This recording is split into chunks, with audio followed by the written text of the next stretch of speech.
காய் மக்களே, நான் உங்கள் தர்மினி. நாங்கள் நல்ல சுகமாக இருக்கிறோம், நீங்களும் நல்ல சுகமாக இருக்கணும்னு சொல்லிக்கொண்டு இன்றைக்கு உங்களுக்கு என்ன சாப்பாடு செய்து காட்ட போகிறேன்னு சொன்னால் ராசவள்ளிக்கிழங்கு பாயாசம் தான் உங்களுக்கு இன்றைக்கு நான் என்ற முறையில் உங்களுக்கு செய்து காட்ட போகிறேன். ஓகே, நீங்கள் இந்த வீடியோக்குள்ளே போகிறதுக்கு முன்னே மறக்காமல் சப்ஸ்கிரைப் பண்ணிவிட்டு அந்த பெல் பட்டனை ஒருக்கா கிளிக் பண்ணிவிட்டு எல்லோருக்குமே ஷேர் பண்ணுங்க. அது ஒரு வகையில் எங்களுக்கு சப்போர்ட்டாக இருக்குமென்னு சொல்லிக்கொண்டு வாங்க வீடியோக்குள்ளே போகலாம்.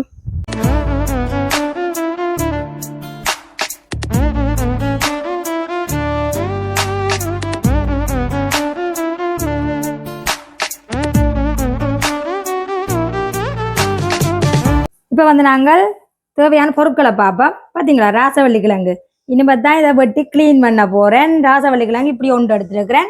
அதோட சவ்வரிசி நான் 150 கிராம் எடுத்துருக்கேன். இதை நான் வறுத்து வச்சுக்கேன். நீங்கள் பாயசத்துக்கு காய்ச்சுற மாதிரிக்கு வறுத்து எடுங்கோ. மற்றது சீனி நீங்கள் கருத்து ப்ரௌன் சுகர் கூடி போட்டுக்கொள்ளலாம். நான் இதை எடுத்துருக்கிறேன். மற்றது தேவையான அளவு உப்பு. இவ்வளவு தான் இதுக்கு தேவையான பொருட்கள். முதல்ல நாங்கள் இதை வெட்டி க்ளீன் பண்ணி எடுத்துக்கொள்ளுவோம். மற்றது பால் கட்டாம மறந்து போன பால். இங்கால பால் இருக்குது. பால் கண்டிப்பா தேவை, நல்ல கட்டி பாலா தேவை. நாங்கள் தண்ணியில தான் ராசவள்ளிக்கிழங்கு முதல்ல அவிய வைக்க போறோம். ஓகே, அது ஒரு பக்கம் இருக்கட்டும். இப்போ நாங்கள் ராசவள்ளிக்கிழங்கு முதல்ல வடிவா கிளீன் பண்ணி எடுப்போம். பாருங்க, எல்லாம் வெட்டி கிளீன் பண்ணி வச்சுட்டேன்னு பார்த்தீங்களா. இந்த மாதிரிக்கு துண்டா வெட்டி எடுத்தா சரி. நல்ல பர்பிள் கலர்ல வரும். இது கொஞ்சம் டல்லா இருக்குது. ஓகே, பரவாயில்லை. இப்போ நாங்கள் இதை ஒரு சட்டியில வச்சு கொட்டுவோம். அடுப்புல வைக்கிறேன். கொட்டிட்டு இதுக்குள்ள தேவையான அளவு தண்ணி விட போறேன். தேவையான அளவு தண்ணியை விட்டுட்டு அவைய விட்டு கொள்ளுவோம்.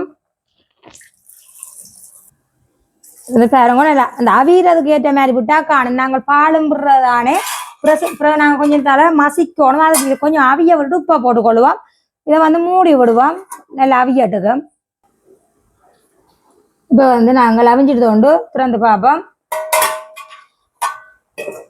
ஓகே, பார்த்தீங்களா, இது நல்லா அவிஞ்சிட்டுது.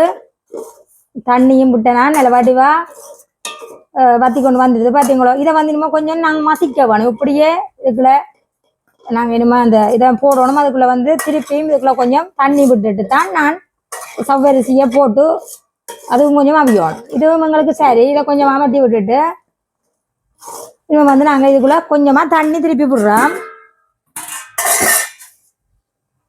திருப்ப கொஞ்சம் தண்ணி விட்டு கொள்ளுவோம். பார்த்தீங்க, நல்ல பர்பிள் கலர்ல வந்துருக்குது. எங்களுக்கு நல்ல ராசவள்ளிக்கிழங்கு நல்லா அவிஞ்சு பார்த்தீங்களா, நல்ல பர்பிள் கலர்ல வந்துருக்கு. பார்த்தீங்களோ, இது நல்லா எல்லாம் மசிக்கலாம். எனக்கு ஆக மசிக்க கூடாது, நல்லா மசிச்சு கூழாக்க கூடாது. அது எனக்கு கொஞ்சம் பிடிப்பு இல்லாத மாதிரி. இது கொஞ்சம் எனக்கு கடிவடை தான் எனக்கு பிடிக்கும். நீங்க நல்லா மசிச்சு போட்டும் காய்ச்சி கொள்ளலாம். இப்போ எங்களுக்கு இது சரியாயிட்டுது. இப்போ இதுக்குள்ள நான் கொஞ்சம் கொஞ்சமா சவ்வரிசியை போட்டு கிண்ட போறேன். அதோட நான் சேமியா சொல்ல, நீங்க சேமியா இருந்தா போட்டுக்கொள்ளுங்க. நான் எங்கட டெய்லி சாப்பிட்ற இந்த மகி நூடுல்ஸ்ல தான் சொட்டு போட போறேன். ஒரு சொட்டை தான் போட போறேன். நீங்க போடாமலும் விடலாம். விருப்பம் இல்லைன்னா நீங்க போடாமலும் விடலாம். இப்போ நாங்கள் இதை போட்டுக்கொள்வோம். இந்த சவ்வரிசியை கொஞ்சம் கொஞ்சமா போட்டு நாங்கள் இதுக்குள்ள கிண்டி கொள்ளுவோம்.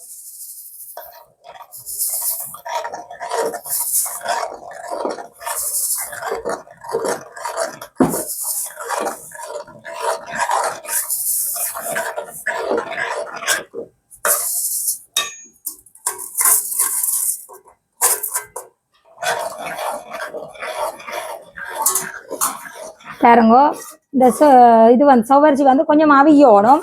இதுக்குள்ளேயே நான் இந்த இப்போ நூடுல்ஸையும் போட்டு விட போகிறோம் கொஞ்சமாக. இது பாயசங்களுக்கு போடுற சேமியான்னு சொல்லலாம். நான் இப்போ இந்த நூடுல்ஸ்ன்னு சொல்லலாம். இந்த நூடுல்ஸ் நாங்கள் எதை கிடக்கோ அதை தான் பாயசத்துக்குள்ள கிடக்குற இப்படி தூளாகி போட்டு கொஞ்சமாக போட்டுக்கொள்ளுவோம். இன்னும் கொஞ்சம் கூடவும் போட்டுக்கொள்ளலாம். வேணுமெண்டா விரும்பினா போட்டுக்கொள்ளுவோம். எனக்கு கடிவடை விருப்பம் பண்ணுறவரையே நான் கொஞ்சம் கூட போட்டுக்கொள்கிறேன். இதைக்கு சின்ன ஆக்களுக்கும் இதண்டா கொஞ்சம் நல்லா பிடிக்கும். அப்போ கொஞ்சம் கூட போட்டு விடுறேன். நீங்கள் கொஞ்சம் அளவா போட்டாலும் சரி. இதுக்குள்ள கச்சாம்பழம் போட தேவையில்லை. இது நல்ல ஒரு டேஸ்ட். கண்டிப்பாக செய்து குடிச்சு பாருங்க, நல்ல ஒரு டேஸ்டாக இருக்கும். இப்போ இது எங்களுக்கு தடிச்சு கொண்டு வந்துடுதல்லோ. இதுக்குள்ள தண்ணி காணாது. இன்னும் கொஞ்சம் தண்ணி விட போறேன். சுடுதண்ணியும் விட்டு கொள்ளலாம்.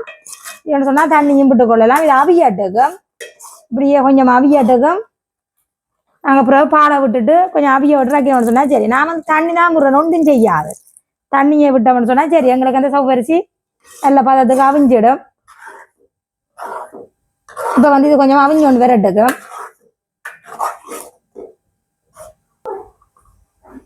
பாருங்க, உங்களுக்கு இந்த சவ்வரிசி வந்து அவிஞ்ச பாதி அவியாத பாதியில இப்போ இருக்குது.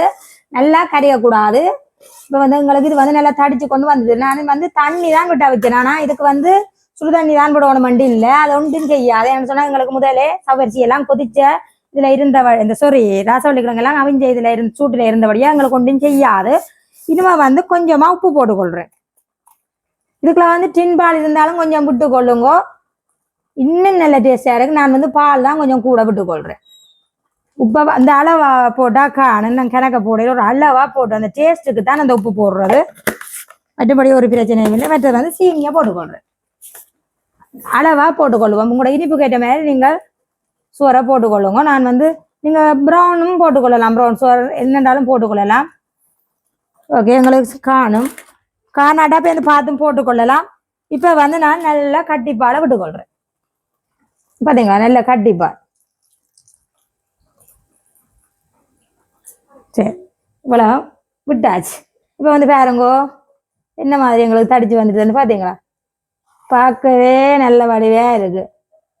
பார்த்தீங்களோ, நல்ல சுவையாக எங்களுக்கு பாயாசம் ரெடி ஆகிட்டு. ராசவள்ளி கிழங்கு பாயாசம் பார்த்தீங்களா.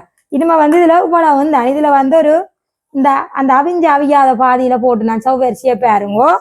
மெட்ட கரண்டியால் காட்டுறேன் உங்களுக்கு. இது மசிக்கிறக்காக இந்த கரண்டி எடுத்துருந்தேன். இங்கே பார்த்தீங்களா, அவிச்ச பாதி அவியாத பாதியில் சவ்வரிசியை காட்டினான்னு பார்த்தீங்களா. நல்ல வடிவாக எங்களுக்கு நல்ல பதமாக அவிஞ்சு கொண்டு வந்தது. இந்த பாலை விட்டதுக்கு பிறகு எங்களுக்கு அந்த பாயாசத்தின் சவ்வரிசின்ற அந்த இது எங்களுக்கு வடிவாக தெரியும். எங்களுக்கு இப்போ இது நல்ல ரெடி ஆகிடுது. உங்களுக்கு இது வந்து கொஞ்சம் தண்ணியாகவே நீங்கள் குடிச்சு கொள்ளணும்னு சொன்னால் இன்னும் கொஞ்சம் தண்ணியாக விடலாம். பார்த்தீங்களா, நான் இது ஒன்றும் செய்யாது, நீங்கள் தண்ணியிலேயே விட்டு கொள்ளுங்க. உண்மையாக இப்படி ஒரு பாயாசத்தை நீங்கள் குடிச்சிட்டு எனக்கு சொல்லுங்க, கண்டிப்பாக நல்ல டேஸ்டாக இருக்கும். ராசவள்ளி கிழங்குல களி, மற்றது ராசவள்ளி கிழங்கு கஞ்சி, தனிக்கஞ்சி, அதுகளெல்லாம் நாங்கள் செஞ்சு குடிச்சு கொள்றது எனக்கு விருப்பம். இன்றைக்கு வந்து ஒரு வித்தியாசமாக நான் சவ்வரிசி போட்டு உங்களுக்கு இதை செய்து காட்டியிருக்கேன். கண்டிப்பாக ராசவள்ளி கிழங்கு கிடைச்சிச்சேன்டா விடாதீங்கோ. நான் சொன்ன மாதிரி இதை செஞ்சு குடியுங்கோ. நல்ல அல்சர் இருக்கிற ஆளுக்கெல்லாம் சும்மா அந்த மாதிரி வயத்துக்கு நல்ல குளிர்மையாக இருக்கும். கண்டிப்பாக இதை செய்து குடியுங்கோ. இப்போ வந்து இது வந்து ஒரு கொதி வரட்டுக்கு பாருங்க. அந்த மாதிரி துள்ளி கொதிக்குது. எங்களுக்கு இந்த கொதி வந்த அப்புறம் ஓகே, எங்களுக்கு வந்து இது சரி, இது வந்து எங்களுக்கு ரெடி ஆயிட்டுது. இது வந்து நான் இதை நிப்பாட்டி கொள்ள போறேன். இது வந்து நல்லா தடிச்சு போடும். இப்போ இதுமே நிப்பாட்டி கொள்ளுவோம். ஓகே, எங்களுக்கு பாயாசம் ரெடி. ராசவள்ளி கிழங்கு பாயாசம் நல்ல சுவையா வந்துட்டுது. ஓகே, எங்களுக்கு அடுப்பு நிப்பாட்டியாச்சு. திருப்பி முருகா கொண்டு வந்து காட்டுங்க. சூப்பராக வந்திருக்கு எங்களுக்கு பாயாசம் நல்லா ரெடிஞ்ச பார்த்தீங்களா. நல்ல பதமாக நான் பாயாசம் காய்ச்சிட்டேன். ஓகே, எங்களுக்கு இது வந்து உடனே சுடச்சுட குடிக்கணும். இனி இப்போ நீங்கள் பார்த்து கொள்ளுங்க. இதுக்குள்ள வெனிலா நீங்கள் தேவைன்னு சொன்னால் நீங்கள் விட்டும் கொள்ளலாம். ஒரு சொட்டு தேவையில்லை. எங்களுக்கு அந்த ராசவள்ளி கிழங்கு வாசமே சும்மா கமக்குது. அப்படி ஒரு நல்ல வாசமாக இருக்குது.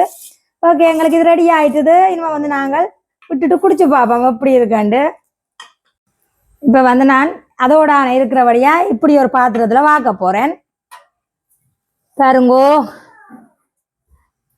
எந்த பதத்துக்கு ஏற்ற மாதிரி நான் ராசவள்ளி கிழங்கு ரெடி ஆக்கிட்டேன். பார்த்தீங்களா எப்படி இருக்குன்னு என்ன மாதிரி காய்ச்சி போட்டு சொல்லணும். நீங்கள் கண்டிப்பாக சொல்லுங்கோ. இப்போ வந்து நாங்கள் குடிக்கிற கிளாஸில் விட்டு எடுக்க போகிறேன். இதுக்குள்ளே விட்டால் நல்ல வடிவாக குடிக்கலாம். ஐஸ்கிரீம் குடித்த மாதிரி குடிக்கலாம். அதனால் நான் இதுக்குள்ளே தான் விட்டு குடிக்க போகிறேன். கொஞ்சம் மூத்தம் போட்டுடுது. மற்ற கரண்டி என்ன விடலாம்.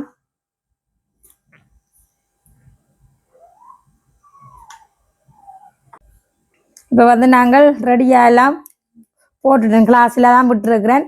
உண்மையாக பாயாசம் குடித்த மாதிரி இருக்கும். நல்ல ஒரு டேஸ்டாக இருக்கும். பாருங்க, கரண்டியில் கிள்ளி காட்டுறேன் இப்படி இருக்குமெண்டு. எனக்கு வந்து இந்த ராசவள்ளி கிழங்கு அப்படியே கிழங்கு மாதிரி இருக்கணும். வந்து நல்லா எல்லாமே மசிக்கக்கூடாது. கொஞ்சம் மசிக்கணும், கொஞ்சம் இப்படி கிழங்கா இருக்கணும்.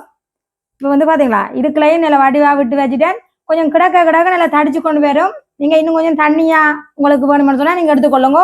இதை வந்து உங்களுக்கு சூடா விருப்பம் இல்லைன்னா கொஞ்சம் ஃப்ரிட்ஜில் வச்சுட்டும் குடிச்சு பாருங்க, சூப்பராக இருக்கும். அது நல்ல குளிர் தன்மையாக குடித்தாலும் நல்ல டேஸ்டாக இருக்கும். இப்போ இதை மூடி விடுவோம். இன்றைக்கு வந்து சின்னவர் நித்திர கொண்டுட்டார், கொஞ்சம் மால் அங்கால நிற்கிறார், நித்திரையால் ஒழும்பிதான் நிற்கிறார். அப்போ சுடுவது ஆனால் கூப்பிடலாம். அது இப்போ நல்ல டேஸ்டாக இருக்கும் போலடாக்கு. இன்னும் வேலை வைக்கல, சுடுவது.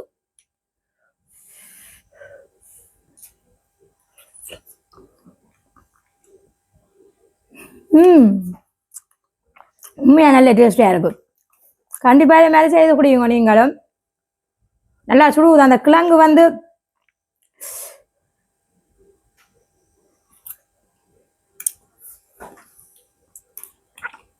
தேங்காய் பால் இல்லாதாக்கள் நீங்கள் டின்பாலில் கொஞ்சம் விட்டுட்டு தண்ணியை குடி விட்டு கொள்ளலாம். நல்லா இருக்கும், உண்மையாக நல்லா இருக்கும். சும்மா சொல்லிடு, உண்மையாகவே டேஸ்டாக இருக்குது. தெரியாதாக்கள் கண்டிப்பாக அதை மாதிரி செய்து குடியுங்க. அந்த தெரியுது அந்த பாயாசத்தின் இந்த பாயசம் காய்ச்சின மாதிரியே இருக்கு பேருங்க. அந்த பாயாசம் தானே, அப்புறம் என்ன அந்த பாயசம் அப்படி எப்படி இருக்குமோ அப்படி இருக்கு. கண்டிப்பாக அதை மாதிரி செய்து குடியுங்க.